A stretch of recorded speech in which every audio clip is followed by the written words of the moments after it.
सुबह से ही ये 3 बड़े हादसे, अभी दिन की शुरुआत भी नहीं हुई, अभी सूरज भी अच्छे से नहीं चढ़ा कि 3 बड़े बड़े हादसे अलग अलग जगहों पर। आप देखिए, शुक्रवार जो है हादसों का दिन साबित हुआ है और 3 तस्वीर आपके सामने हम दिखा रहे हैं, बहराइच की, कानपुर की और प्रयागराज की।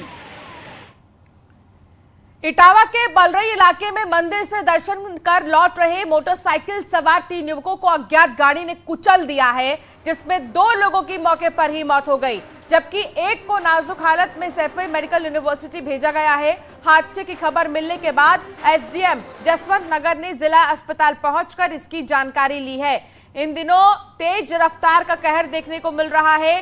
तेज रफ्तार की वजह से बहुत ही ज्यादा एक्सीडेंट्स हो रहे हैं और जिसमें कि मौत सीधे लोगों की हो जा रही है और ऐसे में लगातार खबरें सामने आ रही हैं और इस बीच इटावा से भी ऐसी ही खबर सामने आई।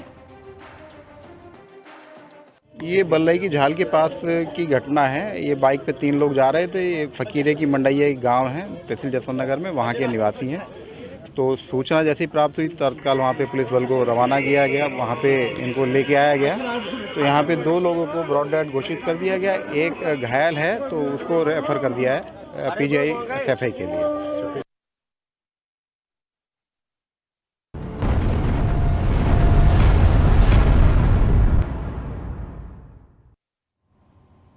और अब बात होगी कानपुर के अग्निकांड की, जहां कानपुर के हमराज कॉम्प्लेक्स में देर रात करीब 1 बजे भीषण आग लगने से हड़कंप मच गया।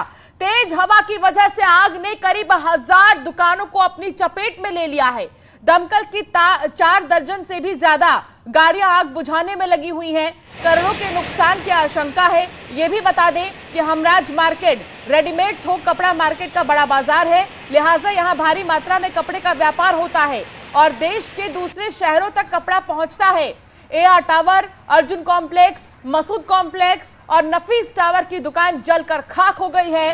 सीएम योगी ने हादसे का संज्ञान लेते हुए जिला प्रशासन को राहत और बचाव कार्यों में तेजी लाने के निर्देश दिए हैं। सीएम योगी ने अधिकारियों और फायर ब्रिगेड की टीमों को मौके पर पहुंचकर राहत कार्य तेजी से करने का निर्देश दिया है और घायलों को उचित इलाज कराने के निर्देश भी दिए हैं। 3 तस्वीर आपके टीवी स्क्रीन पर है और आप देख सकते हैं इसमें कि आखिर किस तरीके से ये आग का तांडव देखने को मिला है। अब ये 2 तस्वीर, पहली तस्वीर कल रात उस वक्त की है जब वहां भीषण आग लग गई थी, दूसरी तस्वीर आज सुबह की है जब आग बुझाने की कोशिशें हो रही थी और तमाम जो फोर्सेस है उनको यहाँ पर बुला लिया गया है। मिलिट्री से लेकर एयरफोर्स तक के यहाँ पर जो जवान है वो आ गए हैं, क्योंकि आग बुझाने के लिए फायर ब्रिगेड की गाड़ियां तो हैं ही, लेकिन अन्य गाड़ियों को भी बुलाया गया है।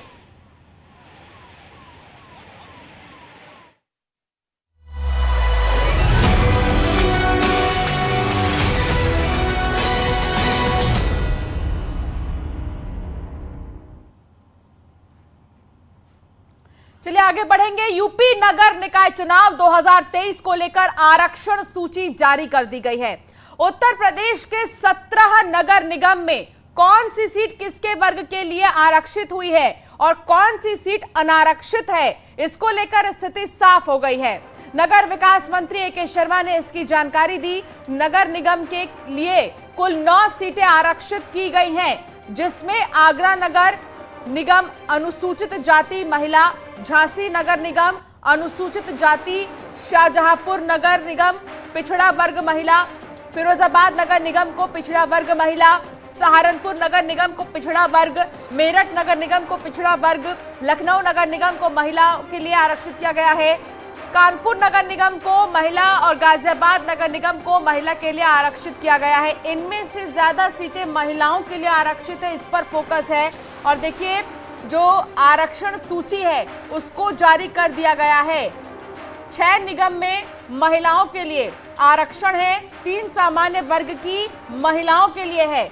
शहरी निकाय मंत्री ने आरक्षण सूची जारी की है। इसके साथ ही बता दें कि नगर निकाय चुनाव की आरक्षण जारी कर दी गई है, सूची पूरी जारी की गई है। मेयर की कुल 9 सीटें आरक्षित की गई हैं। नगर निकाय की आरक्षण सूची जारी कर दी गई है। इससे पहले सुप्रीम कोर्ट पर ही नजर टिकी थी कि सुप्रीम कोर्ट कब हरी झंडी दिखाएगा।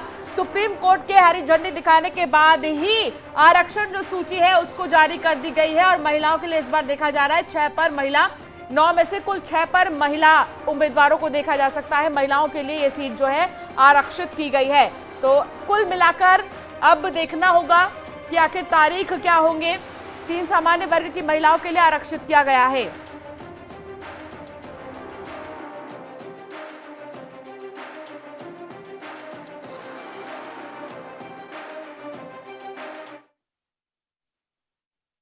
उत्तर प्रदेश के नगर निकाय के चुनावों के संदर्भ में हमने आरक्षण के अनंतिम अधिसूचना जारी कर दी है। ड्राफ्ट नोटिफिकेशन जिसको कहते हैं, इसमें ड्राफ्ट नोटिफिकेशन किया गया है जिसमें आपत्तियां देने के लिए 1 सप्ताह का समय दिया गया है और 6 तारीख तक में यानी कि 6 अप्रैल तक आपत्तियां शाम 6 बजे तक आपत्तियां दी जा सकती हैं।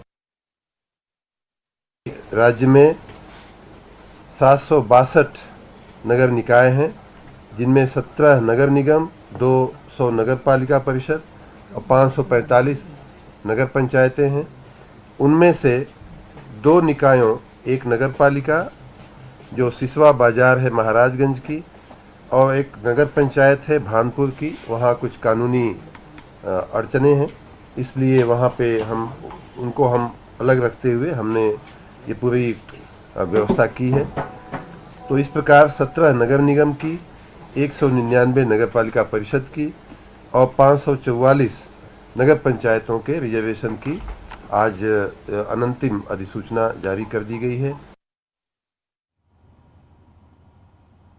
तो नगर निकाय की जो आरक्षण सूची है उसको जारी कर दी गई है। लखनऊ से ऋषभ मणि हमारे साथ जुड़ गए हैं, मेरठ से निखिल अग्रवाल हमारे संवाददाता हमारे साथ जुड़ गए हैं, झांसी से अश्विनी मिश्रा, अयोध्या से केबी शुक्ला, शाहजहांपुर से दीप श्रीवास्तव। सबसे पहले ऋषभ, देखिए अधिसूचना जो है वो जारी कर दी गई है और इसके साथ ही जो पूरी लिस्ट है उसको जारी कर दी गई है। सबसे बड़ी बात तो ये है, इसको लेकर अब हलचल कितनी तेज है? अब फोकस सबका चुनाव पर रहेगा।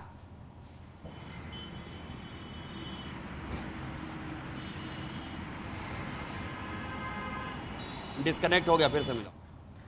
ऋषभ मणि तक आवाज नहीं पहुंच पा रही है। निखिल भी हमारे साथ जुड़े हैं। निखिल, आवाज आ रही है आपको? निखिल सूची जारी कर दी गई है आरक्षण की, अब बस सबकी निगाह है चुनाव पर। देखिए, बिल्कुल सबकी निगाहें चुनाव पर है और पश्चिम की राजनीति मेरठ से शुरू होती है, क्योंकि मेरठ जो है वो यहाँ पश्चिम उत्तर प्रदेश का पावर सेंटर है और राजनीति यहीं से शुरू होती है। मेरठ को पिछड़ा वर्ग में रखा गया है, यानी पिछड़ा वर्ग से जुड़े हुए जितने नेता हैं उन्होंने अब टिकट के लिए होड़ लगाना शुरू कर दिया है। मेरठ जो है वो भाजपा का गढ़ रहा है, लेकिन नगर निकाय के चुनाव की अगर बात करें तो यहाँ पर इस समय मेयर जो है वो सुनीता वर्मा है, जो बसपा के टिकट पर थी, यानी बसपा का राज था अभी तक। लेकिन अब क्या होगा ये तो जनता तय करेगी। लेकिन मैं आपको बता दूं कि मेरठ का जो बड़ा क्षेत्र है, अगर विधानसभाओं की बात करें तो नगर निगम क्षेत्र में करीब 3 विधानसभाएं आती हैं, जिसमें जो बड़ा क्षेत्र शहर का है वो समाजवादी पार्टी के खाते में है। तो यानी भाजपा के लिए बड़ी मुश्किल भी होगी, क्योंकि बड़ा क्षेत्र जो है वो समाजवादी पार्टी के खाते में है और इसके बाद कैंट और दक्षिण जो है वो भाजपा के खाते में है। लेकिन जिस तरीके से ठीक है, समय की कमी है और छोटा छोटा रिएक्शन आप सभी से लेना चाहूंगी। झांसी से अश्विनी भी हमारे साथ क्योंकि जुड़े हैं। अश्विनी, झांसी में क्या है सीटों का जो पूरा फैसला लिया गया है, किन के लिए आरक्षित है?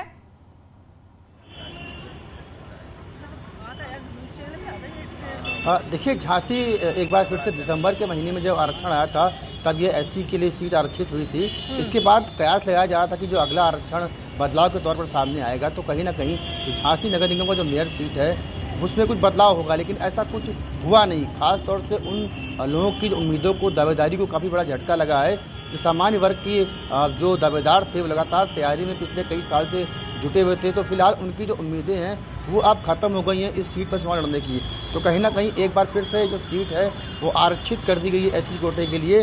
आपको बता दें कि 5 बार ऐसा हो चुका है जब ये सीट नगर निगम के मेयर पद की सीट है वो आरक्षित की गई है। तो कहीं ना कहीं एक नए समीकरण के साथ फिलहाल जो हर ठीक है, बने रहिए। अश्विनी, अयोध्या से केबी शुक्ला हमारे साथ जुड़े हैं। केबी शुक्ला, अयोध्या में किसके लिए आरक्षित है?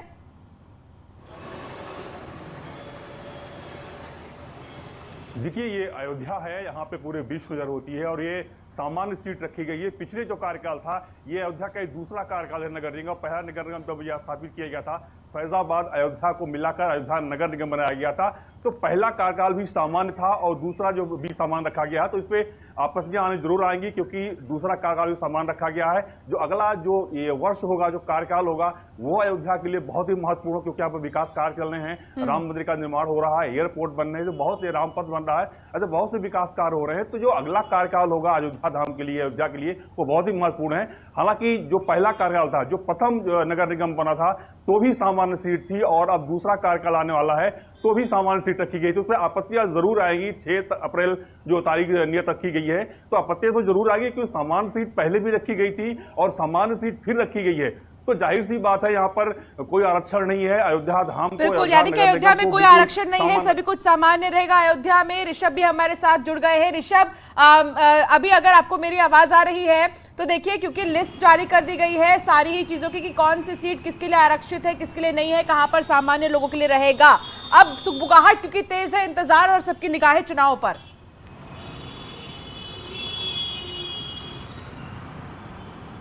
देखिए, तमाम लोग अपने अपने हिसाब से तैयारियां करते हैं, और जो सुप्रीम कोर्ट के आदेश के बाद ये ट्रिपल टेस्ट के हिसाब से जो डेडिकेटेड ओबीसी कमीशन, तो उसने रिपोर्ट सौंप दी है। हालांकि कोई खास बदलाव नहीं हुआ है। कुछ महिलाओं की सीटों में इजाफा ज़रूर हुआ है, जो 255 हुआ करती थी 288 हो गई हैं।